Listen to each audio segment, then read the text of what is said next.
faire une vidéo un petit peu particulière. Je ne vais pas vous expliquer un point de tricot, une astuce si, ce sera une astuce, mais je ne vais pas tricoter et vous montrer comment la faire en même temps.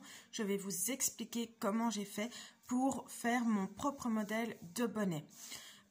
J'ai décidé de faire ce tuto-ci parce que je sais que beaucoup de tricoteuses aimeraient pouvoir faire leur propre tuto, mais ne savent pas comment s'y prendre. Ici, je me suis dit que le bonnet, c'est quand même un tuto assez simple à créer et que ça vous permettrait d'avoir une première base et de vous lancer dans votre propre modèle. Alors, qu'est-ce qui s'est passé dans ma tête pour pouvoir faire ce bonnet?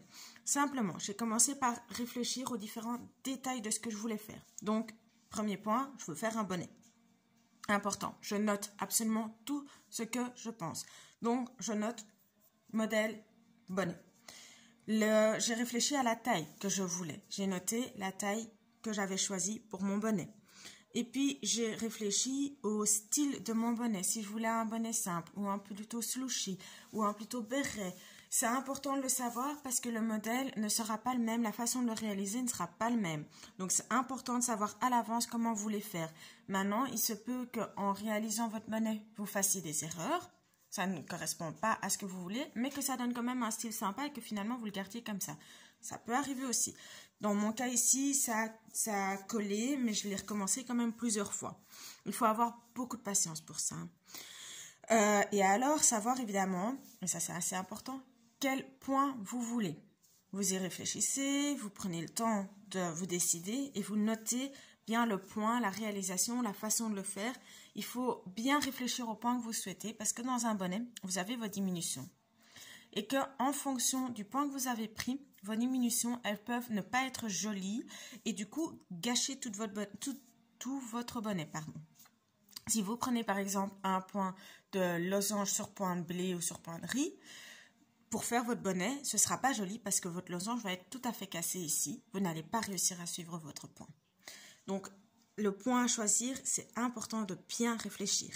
Et puis alors, les petits détails par rapport au bonnet aussi. Est-ce que vous voulez une bordure ou pas? Est-ce que vous voulez pouvoir le retourner ou pas? Ça, c'est aussi important de savoir parce que du coup, la hauteur de votre bonnet sera différente. Je note toutes ces infos, je fais un schéma du bonnet que je veux.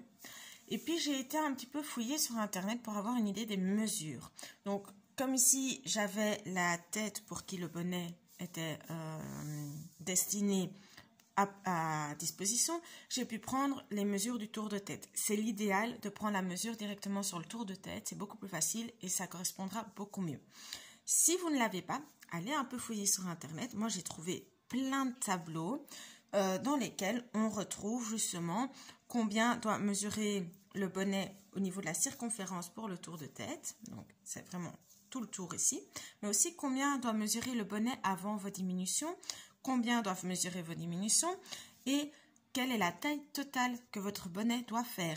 À savoir que si vous voulez faire un bord qui se retourne, vous devez compter les, je ne sais pas moi, 3, 4, 5 cm que vous faites en plus pour le retourner. Vous devez le rajouter à votre bonnet. N'oubliez pas. Vous faites un schéma. Sur votre schéma, je vais voir si je sais vous montrer le mien. Ici. Donc, faites pas attention, c'est très brouillon. Moi, quand ça sort de ma tête, je suis une créative. Donc, je dessine, je note dans tous les sens, je fais des ratures, voilà. Donc, j'avais fait un premier petit schéma comme ceci. Je savais que je voulais avoir des côtes en dessous et que mon bonnet se ferait en 3 parties différentes. Donc, les côtes, la bordure, la partie droite ici et puis la partie de diminution.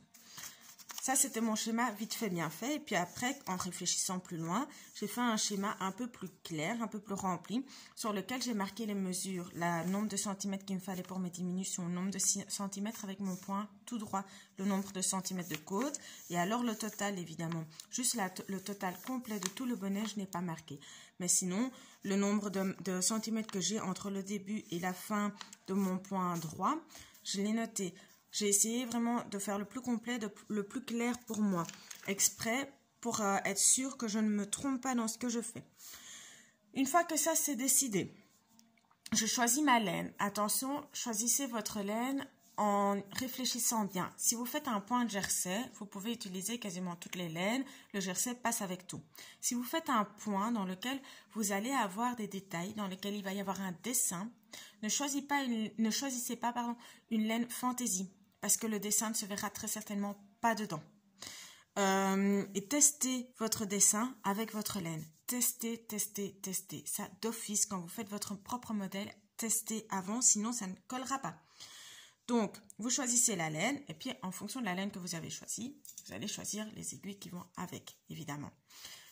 Essayez évidemment de prendre des aiguilles qui correspondent bien à votre laine, parce que si vous faites un modèle avec une laine numéro 3, mais que vous voulez le faire avec des aiguilles 5 et que vous ne doublez pas votre laine, ça ne sera pas joli, vous allez avoir des trous partout et ça va se détendre. Donc, faites bien attention, le choix des aiguilles est important. Et puis, et ça aussi hyper important, faites un échantillon. L'échantillon, il va vous permettre de savoir le nombre de mailles que vous avez besoin pour pouvoir monter votre bonnet et savoir combien de mailles vous allez avoir besoin pour la circonférence de votre bonnet. Mais pas que ça, ça vous permettra aussi de voir le point que vous avez choisi. Est-ce que ça passe avec cette laine-là ou en fait, ça ne donne rien du tout, c'est pas joli, vous n'aimez pas finalement, c'est important. Parce qu'une fois que vous avez fait votre échantillon, vous voyez exactement sur 10 cm de haut et 10 cm de côté, ce que ça donne le point et vous pouvez vous imaginer ce point sur votre bonnet. Si vous ne faites pas votre échantillon, vous allez imaginer dans le vide, on va dire, avec la laine et le point, mais sans réellement pouvoir coller les deux ensemble et pouvoir dire, ouais, je suis sûre, c'est joli. Donc, faites l'échantillon, c'est hyper important. Si vous ne savez plus comment faire l'échantillon, n'hésitez pas à aller voir dans mes vidéos, j'en ai une qui explique comment faire. À partir de là, une fois que vous avez le point, votre échantillon colle par rapport au point que vous avez choisi. Super, votre échantillon ne colle pas par rapport au point que vous avez choisi, c'est pas grave. Vous n'êtes pas obligé de changer la laine, vous pouvez changer le point. Ou inversement, vous voulez absolument ce point-là, changez de type de laine alors, simplement. Ça permet aussi, par exemple, si vous avez pris une laine multicolore et que vous voyez qu'en fait, avec votre point, ça ne donne pas du tout, mais vous voulez absolument ce point-là, vous savez que vous devez regarder alors pour une laine unie, simplement. Donc, votre échantillon colle, votre laine colle et vous avez trouvé la bonne taille d'aiguille. Ça va bien avec cette taille d'aiguille-là. Là, vous allez devoir calculer avec votre échantillon, votre règle de 3. Donc, pour 10 cm, combien de mailles est-ce que vous avez? Et puis, vous calculez depuis ces 10 cm. Voilà, j'ai par exemple, je ne sais pas moi, l'échantillon que j'avais ici, 19 mailles pour 10 cm. Je vais calculer du coup pour 1 cm, ça me fait 1 maille,9. Attention, n'arrondissez pas à 2 mailles. Gardez 1 maille,9 par centimètre. Et puis, vous multipliez par la circonférence que vous avez besoin. Donc, moi, j'avais multiplié par 51 cm. J'étais arrivée à un chiffre qui n'était pas rond. Là, par contre, on va pouvoir du coup arrondir. Imaginons que vous arrivez à devoir faire, je ne sais pas moi, 95,2 mailles. Dans ce cas-là, comme c'est 0,2, c'est la même règle que pour beaucoup de choses en maths. C'est 0,2, c'est en dessous de 5, donc on fait 95 mailles. Vous arrivez à 95,8, c'est au-dessus du 0,5, donc vous faites 96 mailles. Vous montez vos mailles et vous commencez à tricoter. Attention que vous allez sûrement devoir recommencer très régulièrement. Dans le cas où, comme moi, vous avez 2 points sur votre bonnet, faites un échantillon pour chacun des 2 points. Vous allez peut-être devoir faire des augmentations ou des diminutions parce que l'un de vos points sera plus tendu que l'autre. Donc, prenez ça en compte aussi. Moi, ici, ça collait bien. Mais dans le cas où votre point de côte resserre plus, comptez le nombre d'augmentations que vous allez devoir faire pour que le tour de tête, la circonférence ici, soit toujours la même avec votre deuxième point. Simplement. Et puis, vous vous lancez. Vous commencez à tricoter, vous faites votre point de côte, puis vous faites votre point normal. Vous notez tout ce que vous faites. N'oubliez surtout pas de noter, parce que si quand vous terminez votre ouvrage, vous vous rendez compte qu'en fait, ça passe pas. Il y a quelque chose qui cloche, il y a quelque chose qui n'est pas joli. Il y a quelque chose qui ne ressemble pas à ce que vous aviez en tête. Vous pouvez aller voir dans vos explications et essayer de trouver qu'est-ce qui n'allait pas. Ce n'est pas spécialement que vous avez fait quelque chose de mauvais, mais peut-être quelque chose qui ne passe pas sur le modèle que vous vouliez faire, simplement. Et alors moi, j'ai beaucoup fait des recherches sur Internet, surtout pour mes diminutions ici au-dessus. J'ai fait un nombre multiple de 8 pour pouvoir faire mes diminutions par 8 justement. Donc 7 mailles en droit, puis une diminution, puis le rang qui suit normalement. Le rang d'après, 6 mailles en droit, une diminution. Le rang d'après, normal. Rang de nouveau pair, on fait 5 mailles en droit, une diminution, et ainsi de suite, jusqu'à n'avoir plus que des mailles, plus qu'une dizaine de mailles. Et là, j'ai passé le fil à travers tout, simplement. Et puis, vous devez faire votre couture à la fin. Une fois que c'est fait, n'hésitez pas à l'essayer pour vous assurer, parce que comme ça a l'air peut-être bien joli, mais c'est pas pour ça qu'une fois sur votre tête, ce sera joli aussi.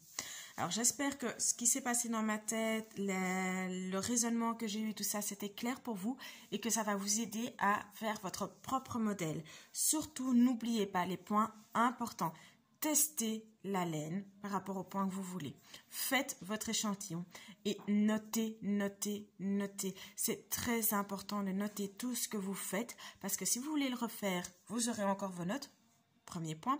Deuxième point, si ça ne correspond pas, que ça ne colle pas, vous pouvez faire des annotations en plus sur vos notes à vous avec des changements et réessayer, retester jusqu'à arriver à ce que vous voulez. Vous allez peut-être devoir recommencer plusieurs fois, mais faire et défaire, c'est toujours travailler. Donc, n'hésitez pas à refaire, à recommencer pour avoir le résultat que vous voulez. Voilà mes petits fans de laine, j'espère que c'était clair et que je verrai plein de nouveaux modèles que vous aurez créés vous-même. Ciao, ciao!